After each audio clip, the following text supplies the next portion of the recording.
meat sauce, Lucky, at Miller Lite and Miller Lite at Dave's Town Club in Delano. This Thursday, 5 to 7. You can stop by for drink specials, games, and register for a chance to win a spot in the Vikings Foundation Golf Tournament. Get all the details, KFAN.com, keyword golf, KFAN.com, keyword golf. Morning, Brent. Morning, PA. It's Zach, driving the old semi out here in South Dakota. Regarding the USA gold medal game yesterday, a lot of emotions. Just felt so elated for these guys who have tried for so long and who have done so much to try to win this for this country. Was arguably the best hockey game from both sides I've ever seen. Just loved every moment. Hope you guys have a great day. Thanks. That's cool, man. Thank you very much for the talk back. And most importantly, thank all of you for listening to 9 to noon at KFAN when you do. Parker Fox is back from Milan to Minnesota, right to the 9 to noon stable, about 10, 12 minutes from now. Double B, Brett Blakemore, filling in for Nordo today. He was at Lake of the Woods over the weekend at Ballard's Resort with I think a sponsor trip, some type of listener related trip. So he'll be back tomorrow. I will be in Indianapolis for the scouting combine, courtesy of the Vikings later today. And tomorrow and Wednesday, combine-related radio shows. Mentioned it a couple of times last week, but Vikings head coach Kevin O'Connell and the acting general manager, Rob Brzezinski, are not speaking at the podium at Indianapolis. Now, they're not the only ones not speaking at the podium. It's a yearly occurrence for a fair amount of coaches because they I've gotten to know the coach of Brett Blakemore's favorite team, the Green Bay Packers, Matt LaFleur, over about the last 5 years. And so Matt and I are in touch with each other every so often. And last year, the Packers didn't go to the combine. Like, they didn't send anybody because they can get everything, as Matt told me last year, they can get everything when I say didn't send anybody, I'm just speaking for the coaching staff. They can get everything done they need to get done from afar. And I think that may be the case with Green Bay this year. The Vikings represent with their coaches and their personnel people and scouts and everything, obviously. But for whatever the reason, Kevin O'Connell and the acting GM are not speaking at the podium. So how does that play into you? Well, this evening, Bursich and I, he'll be co-hosting the two shows. We are going to record an elongated interview with Kevin O'Connell, and we will play it back in 2 parts tomorrow. So the only place that you will be able to hear Kevin O'Connell talk about the combine and free agency and the NFL competition committee, quarterback situation, J.J. McCarthy and stuff like that will be 9 to noon tomorrow. And I think the first one will be at about 9:20 in the morning. Likewise for the acting general manager, Rob Brzezinski. He will be on the 9 to noon radio show Wednesday from the convention center in Indianapolis, combine trip number 16 for me. And yours truly leaves a little later today to go to that. Now, the Minnesota Wild will reconvene Thursday against the Colorado Avalanche at Ball Arena.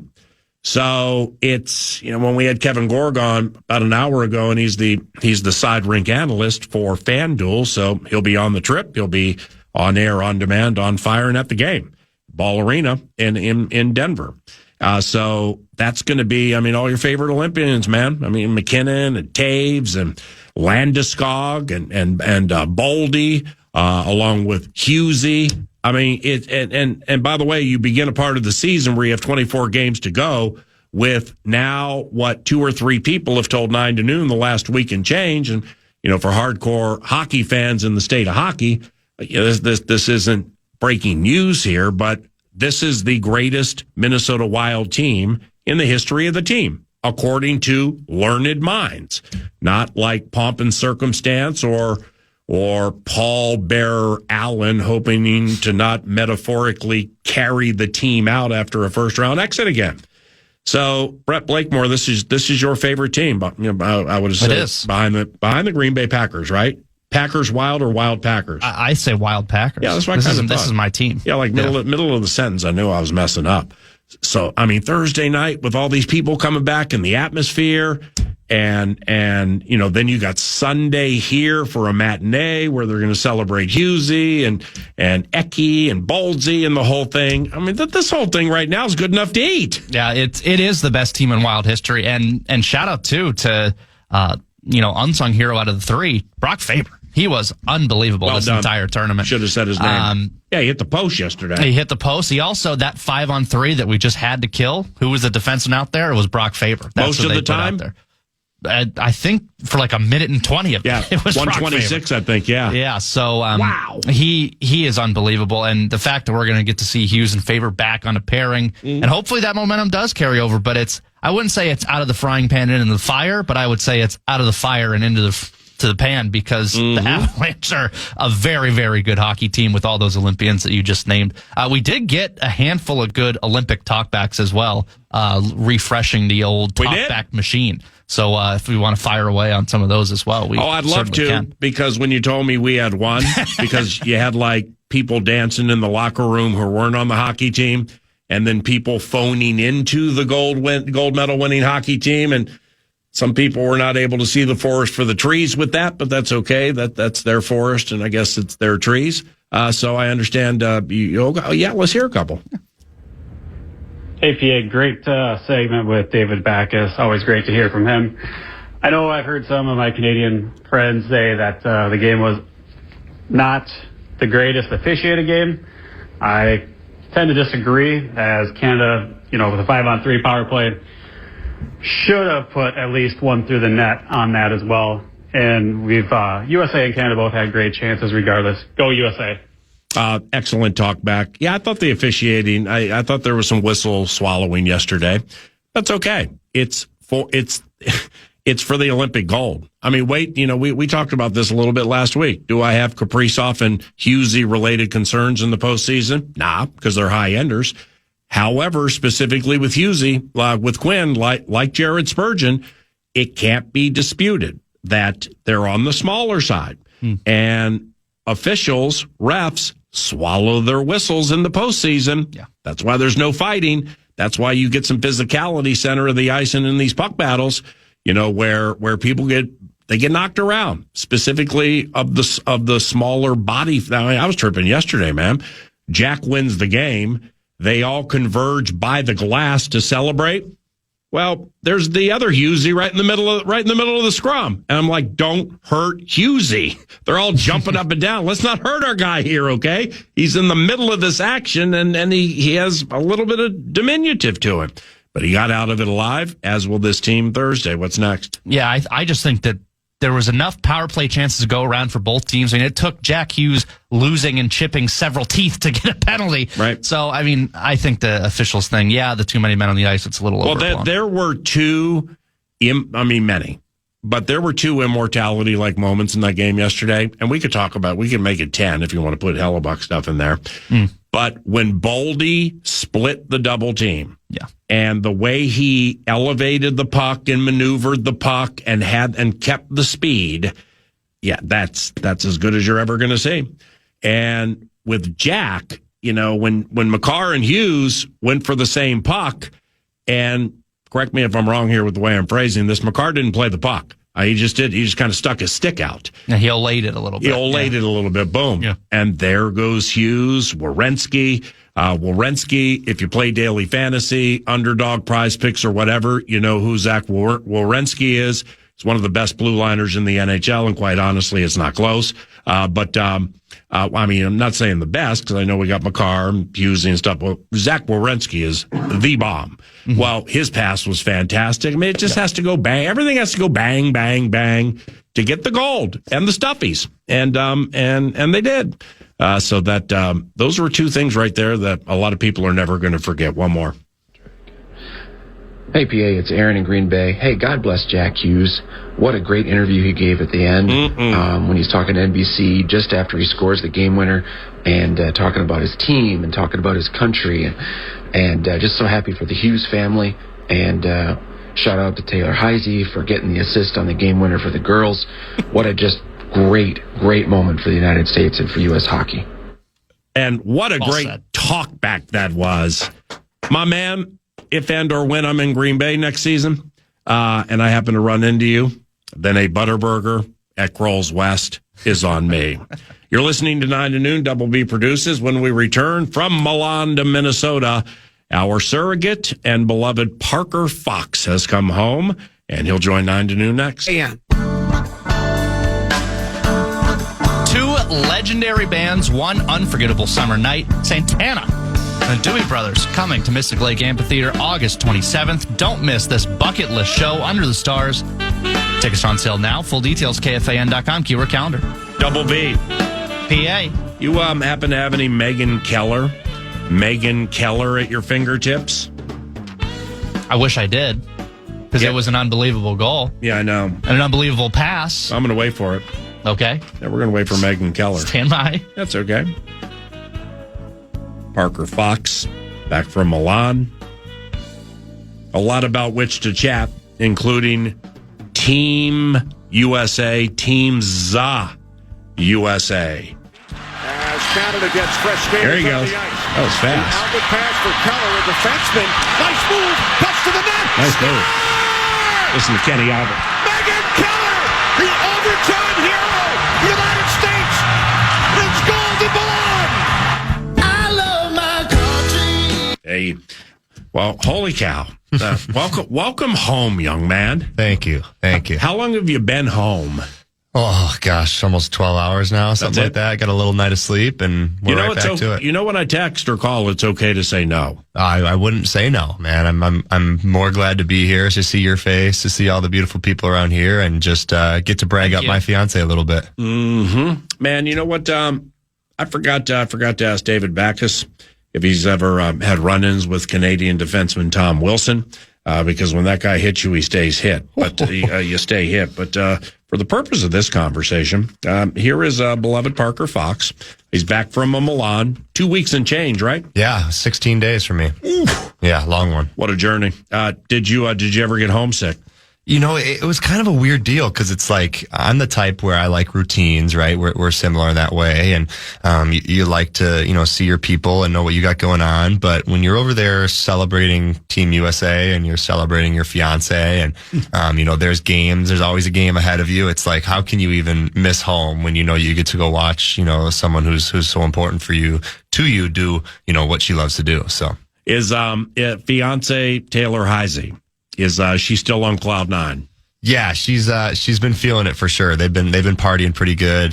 They went to the closing ceremonies last night. Oh, sweet. Which was actually in Verona. So I think it was about a 2-hour train ride on one of those bullet trains over to Verona. They didn't get back to the village till about 2:30 a.m.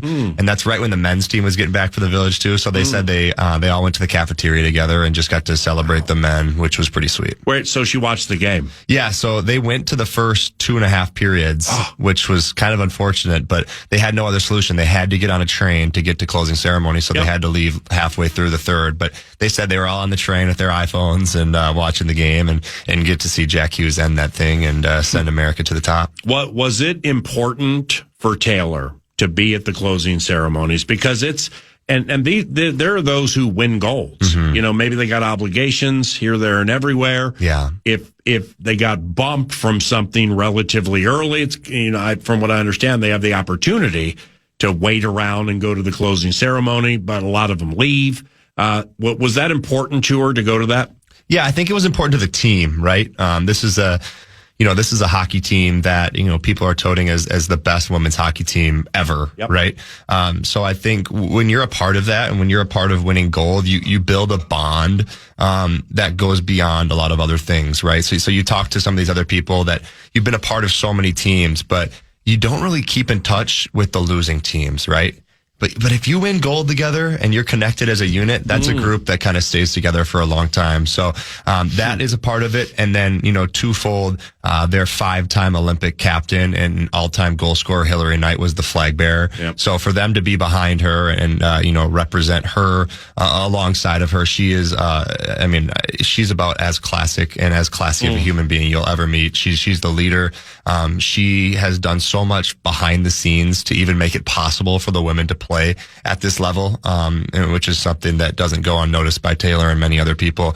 So supporting her was also really important. So you mentioned the connectivity of like lifetime friendships established, and you got the coaches and the thing and the whole thing.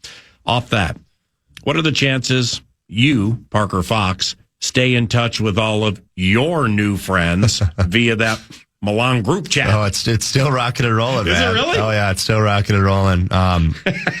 It's so great to just see the families come together, and just be so proud of their daughter or their sister or their brother, or, whatever it may be, to be a part of this roster. Like, it doesn't just happen, right? Like, it takes sacrifices from a lot of people around you. It takes sacrifices from yourself. I know Taylor's story and the sacrifices that she had to make throughout her life to get there, and also with her family, and to just be a part of that, and to put your pride aside for a little bit, and to cheer on your country. It's truly one of the most special things. And for me, I'm getting chills even talking about it. Like, I could cry just thinking about how special that moment was for her. She was the last cut in 2022, and it was really heavy on her, and she put her head down and worked, and now here she is, and she has the game winning assist to send USA to the top. It's unbelievable, PA. Just saying she has the game winning assist to win a gold medal. It's crazy. It gives me chills, man. Yeah. And I could tell by, because you and I stayed in touch a lot while you were over there. Yeah. And then seeing you here now, man. Yeah. I can just tell this is going to resonate. This will resonate forever. Yeah. This is something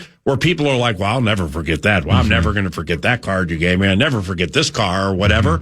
No, this is one that it will be indelible. It never will leave your heart. Yeah, there will be very few days in the future, maybe a wedding, hopefully, if God willing, some kids, that top an Olympic gold medal day. But I told people after the game that was one of the more special things that ever happened to me. And I've played in a lot of games, and I've played in a lot of big moments, but you've seen Taylor in a lot of games. And I've seen her in a lot of big moments, but nothing compares to seeing those Olympic rings and watching that puck just trickle through the net, probably 25, 30 feet in front of me, and to just watch it happen was just truly unbelievable. Did you photobomb the big on ice team picture? Because that's what P. Fox does. Yeah. But he does it in classy, fun, hyperactive fashion. So I was looking at the on ice bit, where they're holding the goals. Yeah. And you got the one sitting up front. It's classic hockey type picture after winning something big. So good. And I was looking through everybody behind. So like if you're looking at the picture straight ahead, then there's like a tunnel. And then I think I saw P. Fox. I was behind there for sure. I was trying to creep my way in. But what I did do is I threw my phone over the glass to Taylor.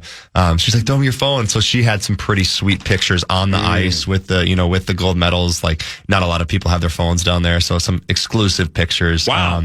But no, it's one of those things, PA, where it's like, you want to celebrate with them, but you also just want them to enjoy the work and what they put in with the group, right? Like, you're living in a village together for 3 weeks, and you're training, and you're, every meal you eat is focused, and you have a strength trainer, and you have, sports nutrition, and you have sports psychology, and like everything you're doing together is this unit and this group, and you just want them to celebrate it. So to be a small part of that celebration after, and we had a good time after, I'll tell you what, but to be a small part of that was super special, and to just watch these girls, they deserved it, and it was truly just one of the biggest, most special days of my life. Yeah, well, I mean, I got a lot of now. In fairness, because I had the privilege of speaking Thursday evening in Pierce, South Dakota, for the South Dakota Chamber of Commerce. So therefore, with the travel back and everything, I didn't get a chance to see all of the game.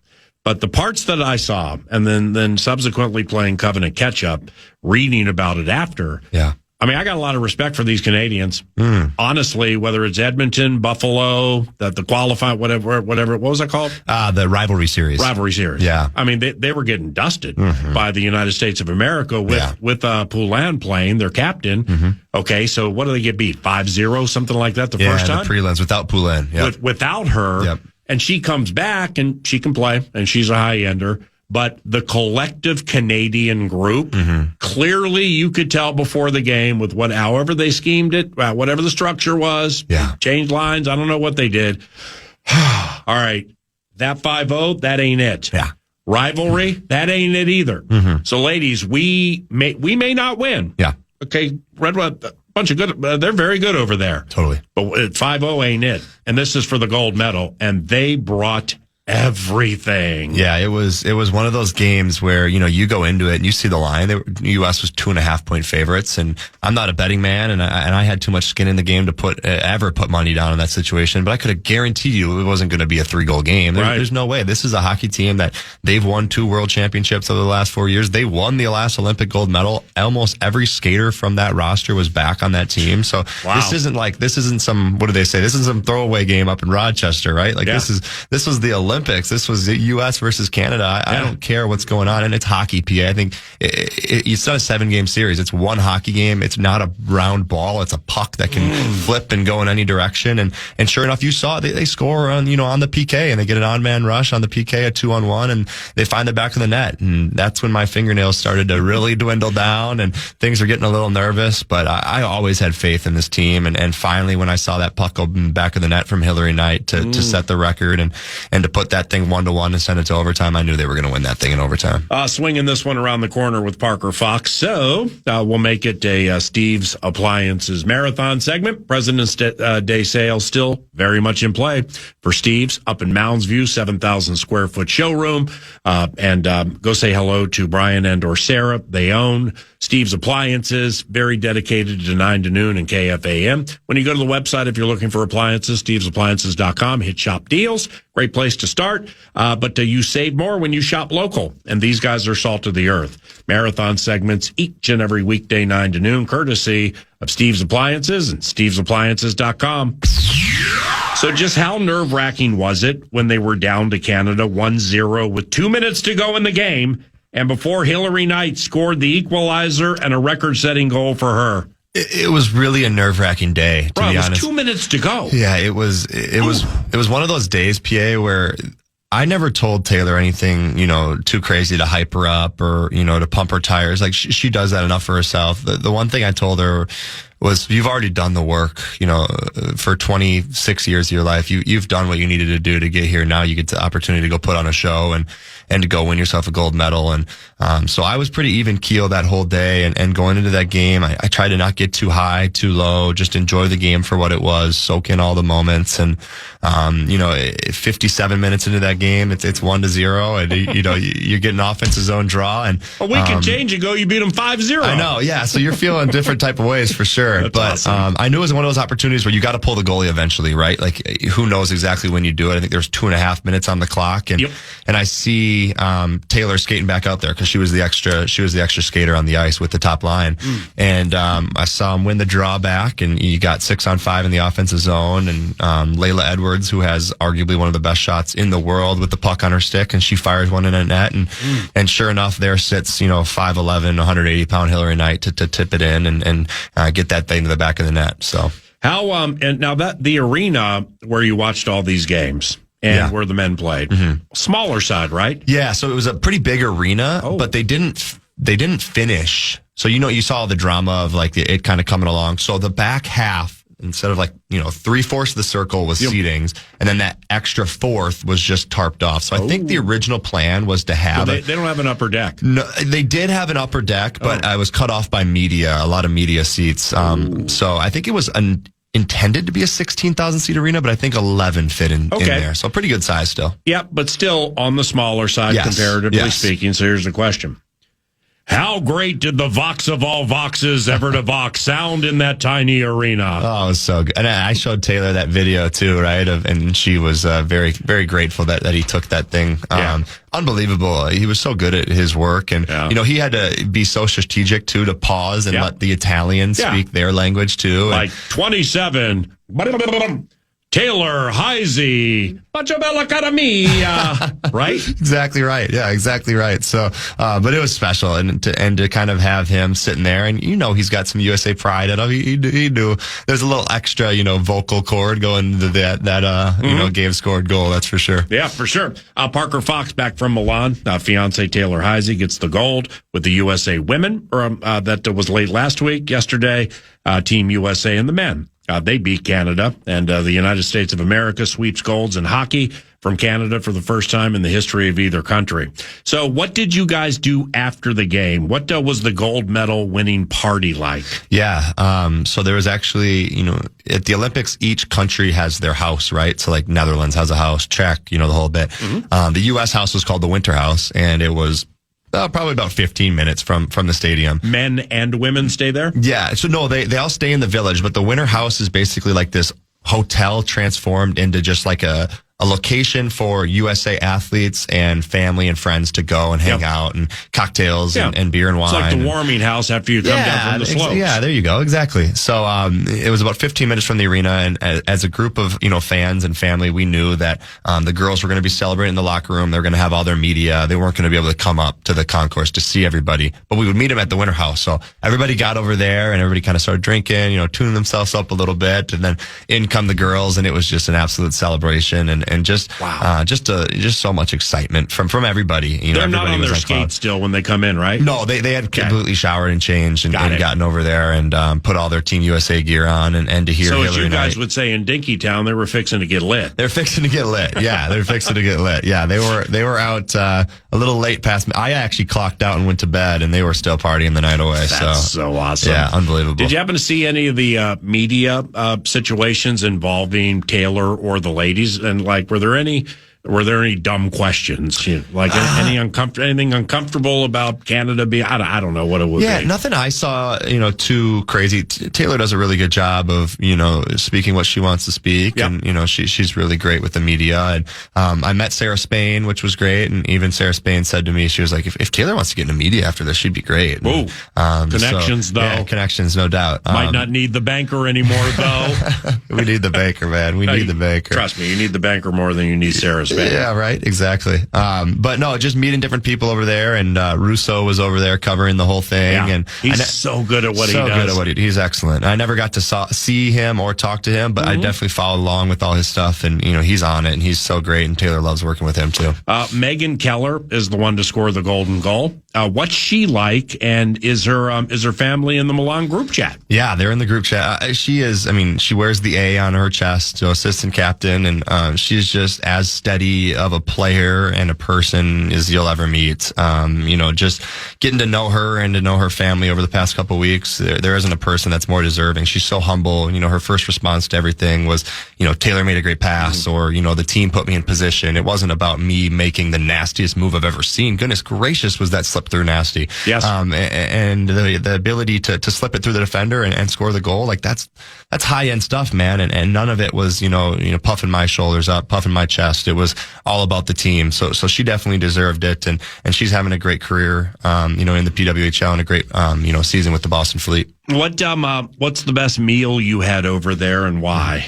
So, that's such a hard question because everything was good, right? Really? We talked about, everything's Did just you have lamb? I did have some lamb, had some veal. Yeah, veal was really good. Did you have veal parmesan? I did. Yep. Eggplant parm was something that I never thought I would like, but I enjoyed. But I think my number one would be, it's a Milan classic. It's ossobuco and risotto. Oh, yeah. So you got Covenant's claps for that, man. Yeah. That was unbelievable. You got the risotto, the cheesy, the parmesan, then you got the beef with the bone. You get the bone marrow. Yeah. Oh, just unbelievable. Are the serving sizes in Europe, generally speaking, on the larger, middling, or small size? The reason I bring it up is from now, granted, I was in London and or Dublin for, it was a week and change, whatever it was. Mm-hmm. And so went to a lot of places. Now it's Europe. This is Italy. It's Europe, but it's different.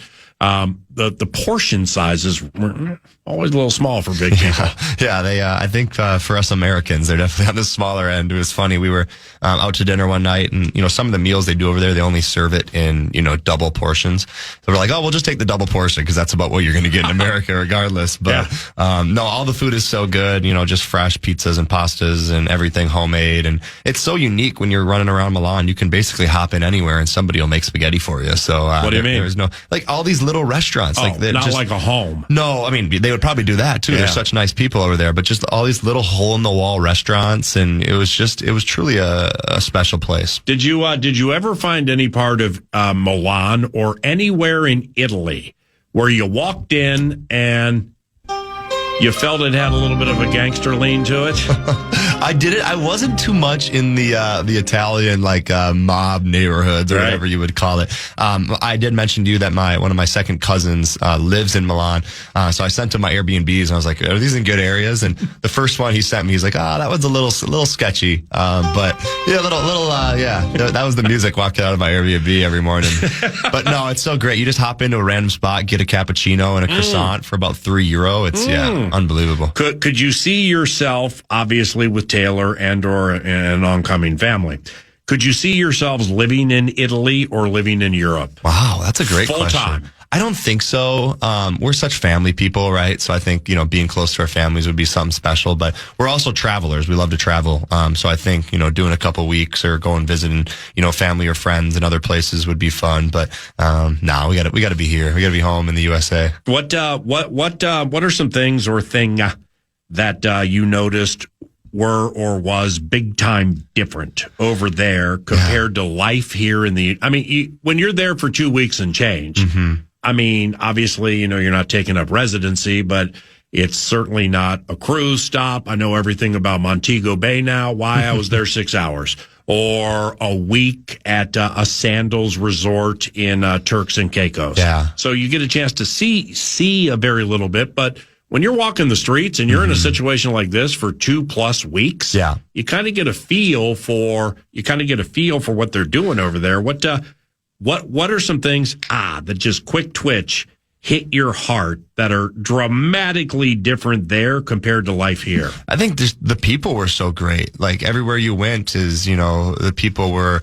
demonstrative and just excited and enthusiastic. And every restaurant you sat down at, people were excited to have you there. And, I think a lot of times, here you get, you don't get me wrong, you get great waiters and waitresses, but sometimes you get somebody who may not be too excited to be at their job that night. And I didn't have that in Italy. Everybody was so fired up. And the one thing we went on a tour, and the one thing they said was Italians, they don't get paid very much. It's kind of a lesser class in terms of wages.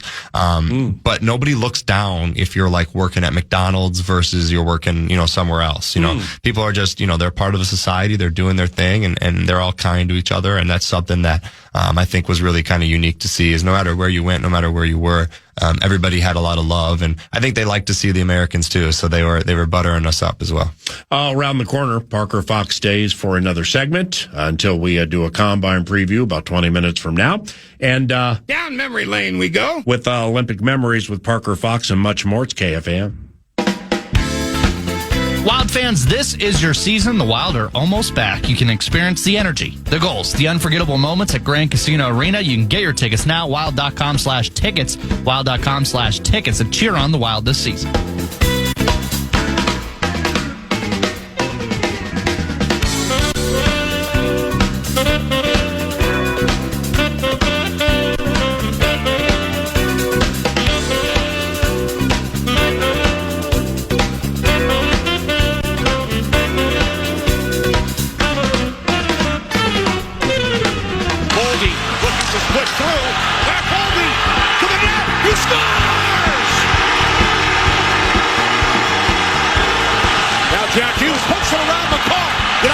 with numbers. Back across it comes. Jack Hughes wins it. The golden goal for the United States. For the first time since the 1980 miracle, the United States takes the gold.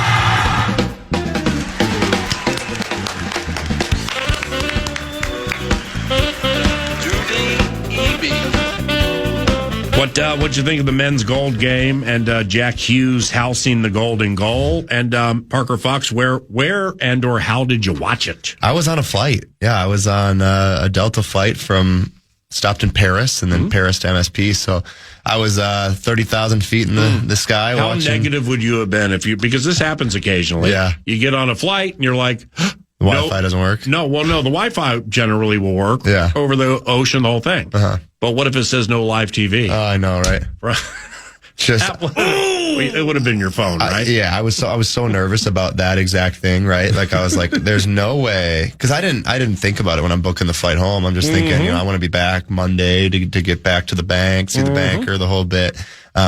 But nonetheless, I was like, I'm going to watch this hockey game. I watched all the ones leading up to this. This is a team I've really been invested, I think, in the last 2 years, especially into what the Wild are doing, into the NHL, and love the game of hockey. Like, I'm a basketball guy that can say the game of hockey, it's a special game, man. There's really nothing like it, the fast-paced nature. And then you turn on this game, USA-Canada. Yeah. As physical. Wow. That hit from Tom Wilson on Larkin behind the net, I don't know how he even popped back up. All gas, no brakes. Game 7, Stanley Cup final speed. Unbelievable. The whole time. I texted Taylor during the game. I said, have you ever seen a game in person that's this fast and physical? And she's like, no. She wrote back, new phone, who dis? yeah. That's my burner phone.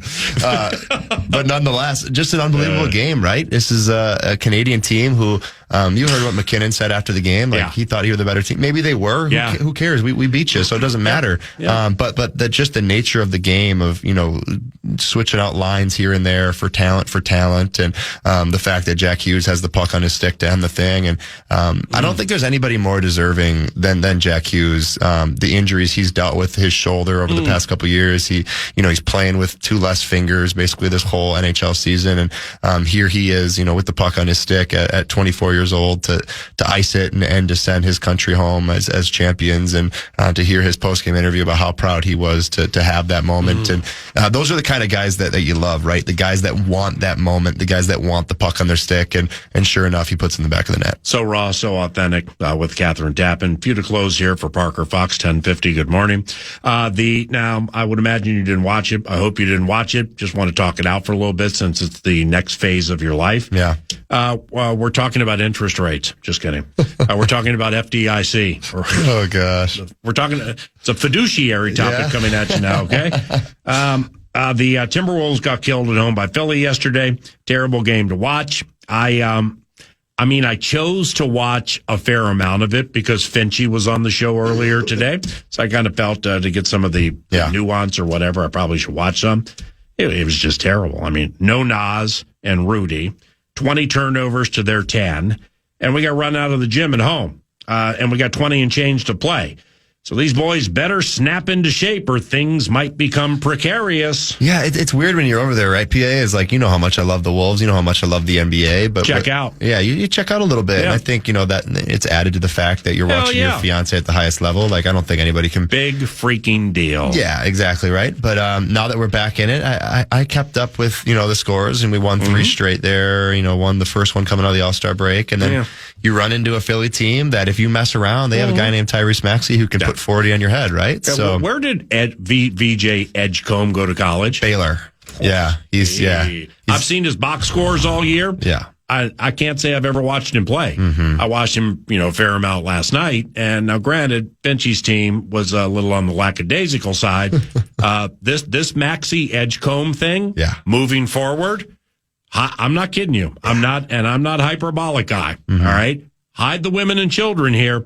They got themselves a backcourt that is, this Edgecombe is going to be so good. And he's not even known for his 3-point shooting. He goes 6 for 7 from 3 last night, and he's known as more of an athlete, rim attacker, slasher type of guy. I really like him. People were a little questionable about his, I think he was a top 4 or 5 pick, maybe even higher. And people were like, I don't know if he's that level, but he's a high ender. He's the athleticism, his story, his background coming from nothing in the Bahamas and just grinding his way up. Wow. And here he is now as a top 5 pick in the NBA. I think, I don't know what's going on in Philly. I don't know if this is a championship contender team. Who knows? But that 1-2 punch with Edgecombe and Maxey, that's special. All right. I want to finish with this. Friday night after the Wolves beat Dallas. All right. I'm watching Charles Barkley and Jalen Rose, and they're chopping it up. Barkley is basically like, what bugs me most about Finchy's team is they get leads of 10 or 15, and Dallas, those guys over there without Cooper Flagg, they just want reason to book tickets to Turks and Caicos. They know they're going nowhere. They just announced Kyrie's not going to be back this year. Yet the Timberwolves too frequently, according to Barkley, you get a 10, 15-point lead, and you don't put the boot on the throat, man. And then you either lose or it becomes a meat grinder. Now, on the other side, Jalen Rose came back, and he's like, Chuck, I know what you're saying. I've seen it too. This team is so long This team is so good in the right spots. Yeah. Edwards has developed himself a nice little baseline fall away dagger kind of shot. So he's still developing. He said, whether you like it or not, these guys crave pressure. I'll phrase it a different way. These guys crave drama. Yeah. Okay. These guys crave people saying they can't do something. Yeah. And then Jalen Rose came out and said they're going to be in the Western Conference Finals. Yeah. So you better be ready for it, Chuck. What do you think? No, I think they're right. I think it's a mixture of both, right? This is a Timberwolves team that they have the pieces, right? You have a face of the league type of guy in Ant. You got in Jaden McDaniels, I think one of the most underrated players in the NBA, elite level defender. You have the front court with Julius and Rudy, and then you back up with Nas. So you have the pieces. I love what Dante's doing, but you have to find ways in these next 20 games or whatever it may be to propel yourself right into the playoffs. You can't be a team that's peaking right now. You have to be a team that's ascending this ladder. And here we are entering the playoffs, and maybe we get the Lakers or somebody in the first round and we beat them 4-0 because we're ready to play and we're ready for that moment. And granted, it's probably going to be an Oklahoma City Thunder team again, and you know exactly what's coming. And it can't be possessions off, it can't be plays off. Rudy Gobert needs to be a 15 rebound guy every single night. Yep. I think that's a non-negotiable. Jaden needs to defend the best guy at the top of his ability. Dante needs to make threes. It just needs to be a consistent approach. It can't be, like you said, lackadaisical. It has to be consistency from all 8 guys. Tell Taylor I say hi. You bet. Can't wait for her to come in studio sometime. You bet. I'll be out for Box in the Box with the Wild eventually here, so maybe I'll catch her before she starts practicing at noon. Man, I just, honestly, for a lot of reasons, I can't thank you enough from the bottom of my heart for helping this radio show the last 3 weeks from Milan. You were great. You are great. I love you very much. And I'll see you soon, which will not be next Monday. I'm taking my kids to Ball Arena for Wolves Denver. So I get back Tuesday. Enjoy it. I will send you some pictures, but eventually we'll start working on the other High Z and the NCAA tournament and all that. Let's go, baby. Love you, man. Love you. P-Box, Parker Fox, 9 to noon. Combine preview around the corner, KFAN.